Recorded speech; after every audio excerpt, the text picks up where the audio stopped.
Assalamualaikum warahmatullahi wabarakatuh. Perkenalkan, nama saya Syabil Aziz kelas 11 IPA 1 nomor absen 31. Di sini saya akan menjelaskan mengenai teori perkembangan wilayah berdasarkan ilmu geografi. Yang pertama ada trickle down effect theory. Apa itu trickle down effect theory?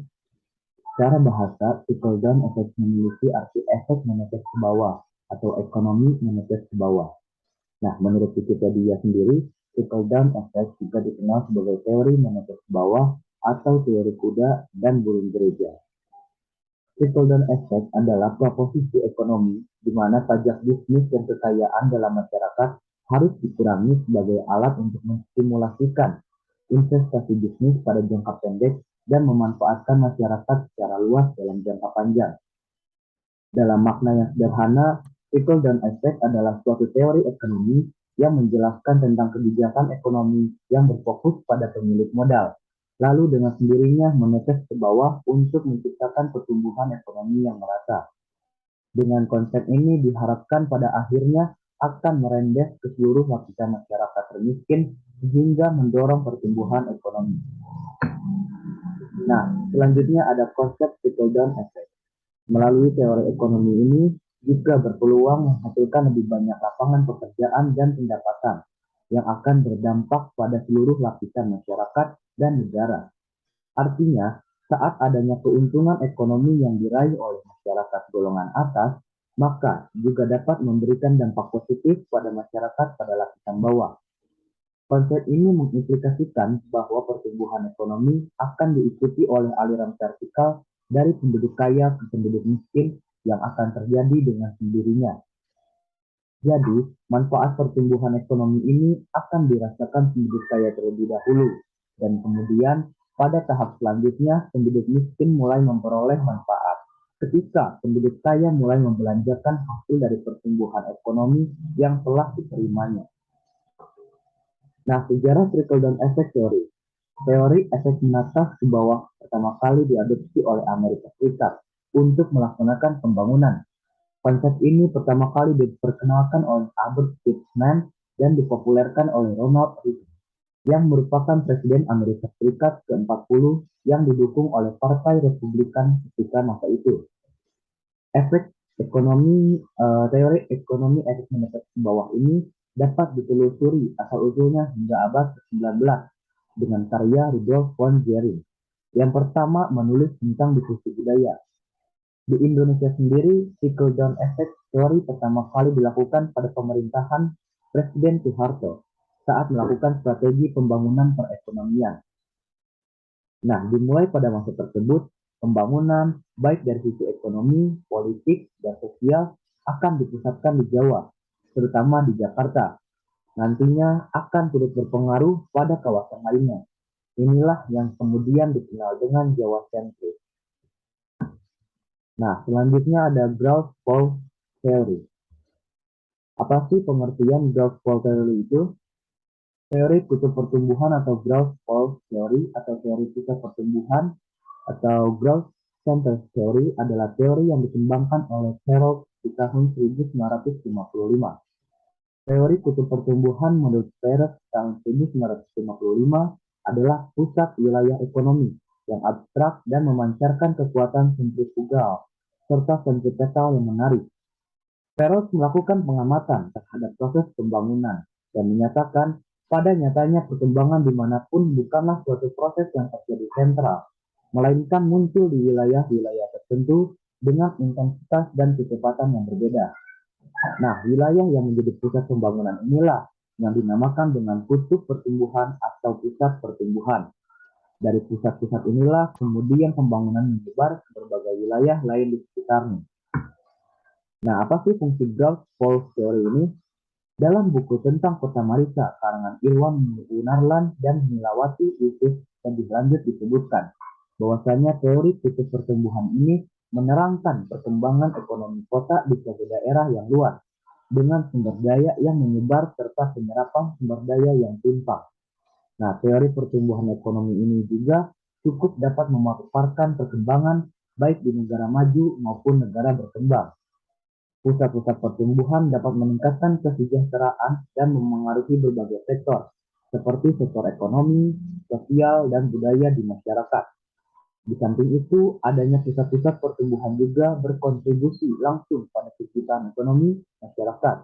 Hal ini ditunjukkan melalui peluang kerja di banyak sektor, pergerakan arus barang antar pusat pertumbuhan, dan lain sebagainya. Nah, selanjutnya yang ketiga ada teori polarisasi ekonomi. Konsep teori polarisasi ekonomi. Nah, berdasarkan teori polarisasi ekonomi tahun 1955 oleh Gunnar Myrdal, tiap daerah memiliki pusat yang menjadi daya tarik masuknya tenaga kerja, modal, dan barang dagangan. Untuk contoh paling mudah, kita bisa bahas desa dan kota. Menurut teori ini, kota sebagai pusat pertumbuhan menjadi daya tarik bagi orang-orang yang tinggal di pinggiran. Pinggiran di sini biasanya berarti desa dan daerah lain di sekitar kota. Pertanyaannya, apakah ini suatu hal yang baik? Nah, ada dampak positif dan juga dampak negatif dari fenomena ini. Dampak positif ini disebut sebagai spread effect, sedangkan dampak negatif disebut sebagai backward effect. Nah, berikut ini beberapa spread effect dan backward effect menurut teori polarisasi ekonomi. Spread effect atau dampak positif pembentukan pusat pertumbuhan bagi suatu negara adalah sebagai berikut. Yang pertama ada kesempatan bekerja bertambah, upah buruh semakin tinggi, dan bahan mentah pun dapat dipasarkan. Selanjutnya ada dampak negatif atau backward effect, yaitu seperti kriminalitas meningkat dan kerusakan lingkungan. Nah, bisa dilihat dari dampak di atas, sebenarnya polarisasi ekonomi mendorong pertumbuhan ekonomi baik di pusat pertumbuhan atau kota maupun daerah sekitarnya seperti pedesaan. Nah, lalu apa yang harus dilakukan untuk meminimalisir backward effect tadi? Dapat dilakukan pembatasan migrasi atau urbanisasi, pencegahan modal keluar dari daerah pinggiran, serta pembangunan di daerah pinggiran dan pedesaan. Selanjutnya ada teori tempat sentral. Nah, yang pertama ada konsep teori tempat sentral. Teori tempat sentral atau dikenal dengan istilah central place theory ini dikemukakan oleh seorang geograf berkebangsaan Jerman, yaitu Walter Christoller. Menurutnya, suatu wilayah pusat pertumbuhan akan mempengaruhi wilayah sekitarnya dengan 3 orientasi, yakni pasar, lalu lintas, dan administratif. Sehingga Walter Christoller mengelompokkan ke dalam 3 hierarki, yaitu K3, K4, dan K7. Dengan mengasumsikan wilayah dengan segi 6 atau heksagonal, teori tersebut dapat digambarkan sebagai berikut. Nah, gambar yang A itu atau hierarki K3 digambarkan sebagai pasar, yaitu 1/3. Yang B itu hierarki 4 atau K4 digambarkan sebagai lalu lintas. Dan yang ketiga ada hierarki 7 atau K7 yang digambarkan sebagai pusat administratif. Yang terakhir ada teori kontinent. Konsep teori lokasi pertanian kontinent. Johann Heinrich Kontinent tahun 1783 sampai 1850 adalah ahli ekonomi pertanian asal Jerman yang membuat teori tentang lokasi pertanian pada awal abad ke-19. Kontinent mengembangkan teori ini berdasarkan pengamatan di daerah tempat tinggalnya. Inti dari teori kontinent adalah ia menitik beratkan pada 2 hal utama tentang pola peruangan pertanian, yaitu 1. Jarak lokasi pertanian ke pasar, 2. Sifat produk pertanian seperti keawetan, harga, dan beban angkut. Nah, pada zaman itu banyak sekali wilayah pertanian terletak di wilayah yang tidak strategis. Petani yang berada di lokasi jauh dari pusat pasar atau kota, mereka harus menempuh jarak yang cukup jauh untuk menjual hasil panennya.